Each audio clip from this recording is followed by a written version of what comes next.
Et si l'expérience de Delphine pouvait t'aider à améliorer ta vie?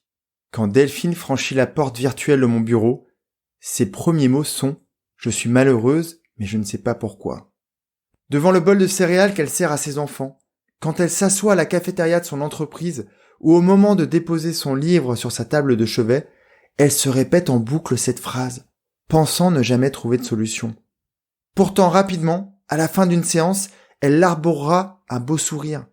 Dans cet épisode, je t'explique tout ce qui s'est passé et je te propose un exercice qui te permettra de faire comme elle et de continuer d'avancer vers cette vie riche, épanouie et pleine de sens. Salut à toi, tu es sur Dépasse-toi et je suis Sylvain Viens. Tous les mardis dès 7h, je te proposerai des idées pour comprendre ton fonctionnement, améliorer tes relations, trouver de la motivation ou encore développer ta confiance en toi. Et tout ça pour t'aider à créer une vie riche, épanouie et pleine de sens.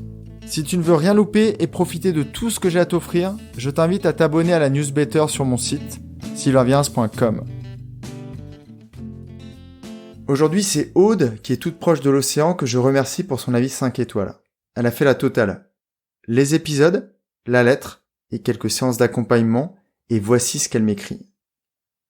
Elle commence par un petit jeu de mots, viens à la rencontre de toi-même. Sylvain, mon accompagnement avec toi a pris fin ce matin, et je ne l'ai pas vu venir. En quelques séances seulement, en appliquant des choses très simples, les problématiques qui embourbaient mon quotidien sont devenues de vieilles amies qui m'ont quitté. Si d'autres mécanismes limitants venaient squatter dans ma vie, je n'hésiterais même pas une seconde à venir chercher avec toi un peu d'aide pour les regarder et ne plus les subir. Comme quoi, tout est possible. Avancer est une question de décision. Merci 1000 fois, tout simplement. Alors merci Aude pour ton retour, ce fut un plaisir de t'accompagner et j'espère que l'on aura l'occasion de prendre quelques vagues ensemble. Comme je le répète souvent, j'espère que dans le prochain épisode, ce sera ton commentaire, à toi, celui que tu vas pouvoir mettre sur Apple Podcast, que je lirai pour introduire un épisode. Revenons à Delphine. Elle vient de souffler ses 44 bougies. Elle vit dans un beau pavillon près de Genève. Elle a 2 enfants adorables et un mari aussi sensible et intelligent qu'elle. Elle travaille dans une entreprise médicale avec la réputation d'offrir un beau cadre d'épanouissement à ses collaborateurs.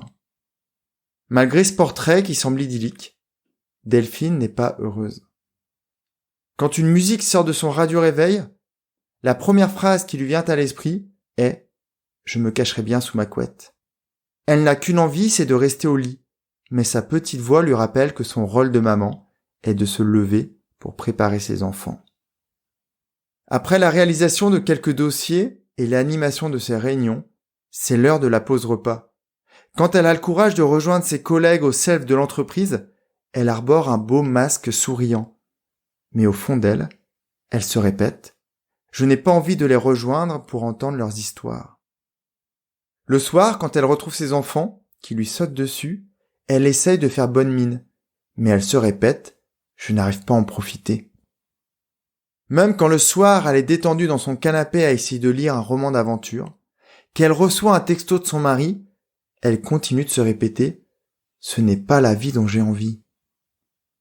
D'habitude, il est relativement simple de voir où le bât blesse, et les thèmes à travailler ressortent rapidement. Mais là, Delphine est tellement embourbée qu'elle n'arrive pas à identifier où est le problème. Elle a juste conscience que sa vie ne lui plaît pas, et qu'elle a besoin de changement. Contrairement à elle, je pense avoir identifié le problème, mais c'est à elle de le trouver. Mon expérience et mes croyances ne doivent pas l'influencer. En fait, Delphine est tellement dans le burk que tout lui paraît triste, maussade, malheureux et complètement sombre. Son panel d'émotions se limite à la colère, à la tristesse, à la rancœur. Elle n'a qu'une envie, c'est fuir cette vie. C'est comme si elle portait une paire de lunettes avec des verres tellement teintés que tout lui paraît horrible. Et son état très mélancolique et les émotions négatives qui l'accompagnent ne lui permettent pas de trouver le problème. Alors encore moins les solutions. Je proposais à Delphine un exercice afin qu'elle identifie par elle-même ce qui doit évoluer dans sa vie. Elle va alors reprendre sa journée type, en mode descriptif, comme si on lui avait demandé de suivre une famille dans sa vie quotidienne, en se focalisant sur la femme du foyer. Cet exercice va lui permettre de se détacher des aspects émotionnels et d'avoir plus de lucidité pour repérer ce qui se passe. Là où est le problème. Et ça lui permettra de s'orienter vers les solutions. Je propose donc à Delphine, la journaliste, de commencer sa journée d'observatrice par le lever de l'autre Delphine, celle qui lui ressemble. Elle doit me donner le maximum de détails. Voici ce qu'elle me dit. Il est 7 heures. Le radio-réveil sonne et je vois une femme qui a une belle apparence, mais un regard triste se lever. Elle est seule dans son lit. Elle se dirige vers sa salle de bain. Elle enfile une robe de chambre bleu océan. Elle s'asperge le visage d'eau, puis elle se rend dans la chambre de ses enfants. L'une est décorée super-héros. Et l'autre, c'est plutôt fée et licorne. Elle les réveille avec douceur et calme. Ses enfants, eux, sont très souriants et lui sautent au cou. Elle descend au rez-de-chaussée par un bel escalier en bois. Dans le couloir, il y a de belles photos et de belles peintures. La maison est superbement décorée. Tout est super bien rangé. Je coupe la description de Delphine, la journaliste, et lui demande de me dire ce qu'elle en pense jusqu'à maintenant. Comme ça, je ne vois rien de spécial. Une belle maison, une femme qui est une maman de 2 beaux enfants.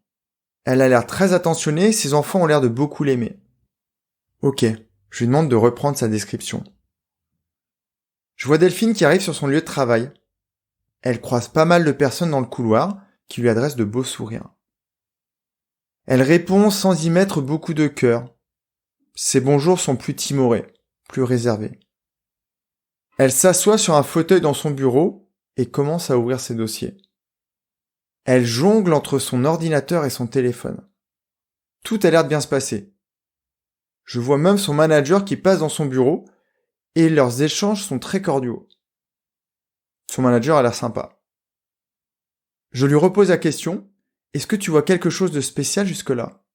Par exemple, il ressemble à quoi son bureau? Non, je vois rien de spécial, je vois des dossiers, je vois un ordinateur, je vois des stylos et je vois un cadre avec sa famille, ses 2 enfants et son mari. Et là, elle prend un premier temps de silence. Je crois qu'elle a compris, mais je lui demande de continuer. Ok, continuons la journée. Donc elle se rend en réunion, elle les anime avec aisance. Je vois ça à son attitude. Je vois qu'elle est habituée à le faire. Les personnes qui y participent semblent vraiment bien intéressées par ce qu'elle dit. Ils sortent avec un air convaincu et satisfait. Ça confirme ce que j'ai déjà ressenti en son bureau, ça a l'air de très bien se passer au travail. Ok, donc tu penses que c'est une bonne collaboratrice? C'est l'impression que ça me donne, ses dossiers ont l'air bien gérés, son manager a l'air content et ses réunions ont l'air de très bien se passer. Ok, bah vas-y, continue dans sa journée. Elle se rend au self de son entreprise. Mais en fait, je vois qu'elle participe pas vraiment. Je la sens comme si elle était absente, comme si elle pensait à autre chose. Ses collègues sourient, mais pas elle. Ou alors son sourire n'est pas vraiment très franc. On dirait qu'elle observe plus qu'elle ne participe. Je crois qu'elle est occupée par une autre pensée. J'ai déjà une première idée, je pense qu'elle se sent pas suffisamment entourée.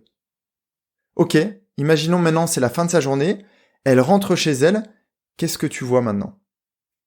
Alors je vois une personne avec ses enfants, c'est une jeune femme d'une 20aine d'années, blonde et élancée, c'est la nounou, et elle paraît aussi très sympathique. Dès que Delphine franchit le pas de sa porte, ses enfants lui sautent dessus, un peu comme le matin, et il la couvre de bisous. Ça confirme ce que je disais, c'est une super maman. Ok, tu peux continuer? Delphine monte dans sa chambre et elle se change. Elle passe se démaquiller dans sa salle de bain et elle enfile un jogging avant de descendre. Ce que je vois du reste de la journée, c'est assez classique. Je vois juste qu'elle a pas beaucoup de temps pour elle. Il y a la préparation du dîner, il y a la fin des devoirs avec les enfants, il y a la table à dresser, à débarrasser, et puis il y a leur coucher. Elle leur lit une histoire et elle leur fait un gros câlin. Et là, je vais m'adresser à nouveau à la journaliste pour avoir son avis. Et là, ce que me dit Delphine, celle qui est dans mon bureau virtuel, elle me dit, elle n'a pas arrêté de la journée. C'est elle qui gère tout. Ok, je lui propose de continuer. Donc après le bisou à ses enfants, elle redescend dans son salon, elle s'installe sur son canapé, elle attrape un roman dans sa bibliothèque qui est très fournie. Elle est très curieuse de beaucoup de sujets. Je vois son portable qui vibre sur la table du salon, elle le saisit, et là, je vois une rivière qui se forme sous ses yeux. Est-ce que tu arrives à voir ce qui est écrit sur le texto? C'est son mari qui lui a envoyé donc ce message, et il lui souhaite une belle soirée. Et en fait, à la lecture de ce message, son visage s'est complètement refermé. Je reprends la parole, c'est étonnant, son mari lui envoie un beau message et elle pleure. À ton avis, tu sais pourquoi ? Et là, je vois Delphine, la journaliste, qui prend encore un petit temps de silence, et elle me répond. Elle se sent seule. Elle en a marre de se lever, de se coucher seule à cause des déplacements de son mari. Elle est contente de leur situation financière et matérielle, de tout ce que le bon salaire de son mari leur permet de faire, mais son absence lui pèse. Je la sens très triste et je pense que c'est ça qui la rend malheureuse. Elle gère tout et je pense que ça représente aussi une grosse charge mentale. Ok, je lui propose de ne pas stopper l'exercice tout de suite et lui demande de dire quelques phrases à l'autre Delphine sur ce qu'elle a repéré dans sa journée et peut-être aussi de lui dire à haute voix pour que moi je les entende les conseils qu'elle aurait à lui donner à elle-même. Donc Delphine la journaliste dit à Delphine elle dans sa vraie vie, tu as de beaux enfants qui t'aiment profondément car tu es une bonne maman. Tu bosses super bien et tes collègues sont super contents de profiter de tout ce que tu leur apportes. Tu aimes ton mari plus que tout et il t'aime, mais je crois que tu devras lui demander plus de présence. La prochaine fois qu'il rentre de son voyage professionnel, pourrais-tu lui demander de voir ce qui est faisable ? L'étape d'après, c'est je demande simplement à Delphine de retirer son costume de journaliste, de rouvrir les yeux, de revenir là maintenant, et là tout de suite, elle se met à pleurer. Elle a compris par elle-même que c'est la manière dont elle réagit à l'absence de son mari qui rend sa vie triste. Et que son principal problème, c'est ça. Ce sera la première découverte qui va faire réellement commencer sa transformation. Et là, dans l'exercice, elle a déjà défini sa première action. En faire part à son mari. Lui exprimer tout simplement son besoin de présence. Avant la fin de la séance, on va quand même vérifier qu'elle s'en sent capable et qu'elle a les ressources nécessaires pour le faire. Pour que ça se passe bien et que ce soit un moment agréable. Maintenant, revenons-en à toi. T'es-tu posé les bonnes questions ? Quand tu as une vie pas suffisamment épanouie, trop souvent, tu as l'impression que tout est noir. Tu te focalises sur le problème sans forcément t'en rendre compte, et alors tu te conditionnes. Or, dans la vie, il peut y avoir des domaines qui vont bien, et d'autres moins bien. Mais pour arranger les choses, il faut prendre de la hauteur, du recul, comme Delphine l'a fait en jouant à la journaliste. Si tu te focalises sur le noir, alors tout s'assombrit. Tu ne vois plus l'amour de tes enfants. Tu ne vois plus les compétences professionnelles ou personnelles que tu as. Tu ne repères plus rien qui va.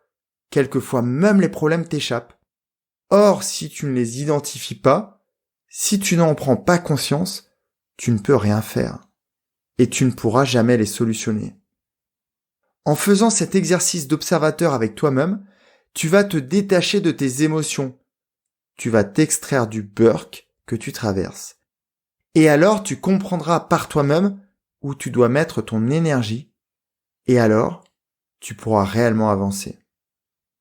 Forcément, c'est quelque chose qui est plus simple à faire en étant guidé. Mais tente l'exercice et vois ce que ça te fait. Pour aller encore plus loin, je te donne rendez-vous jeudi dans mon courrier privé, car je te donnerai encore plein d'autres idées pour faire cet exercice. Et si jamais tu veux le faire en séance avec moi, tu sais où je me trouve. En attendant que tu me lises, je t'envoie plein de belles ondes. Passe une superbe journée remplie de belles interactions avec les autres, mais aussi avec toi-même. Prends vraiment bien soin de toi. Bye bye. Si cet épisode t'a appris quelque chose, n'hésite pas à en parler autour de toi. Dis-toi qu'à chaque fois que tu m'aides à le diffuser, tu fais tous les jours un peu plus pour aider tes proches et influencer positivement les gens qui nous entourent. Je te remercie très sincèrement pour ton écoute et je te souhaite vraiment le plus beau pour la suite.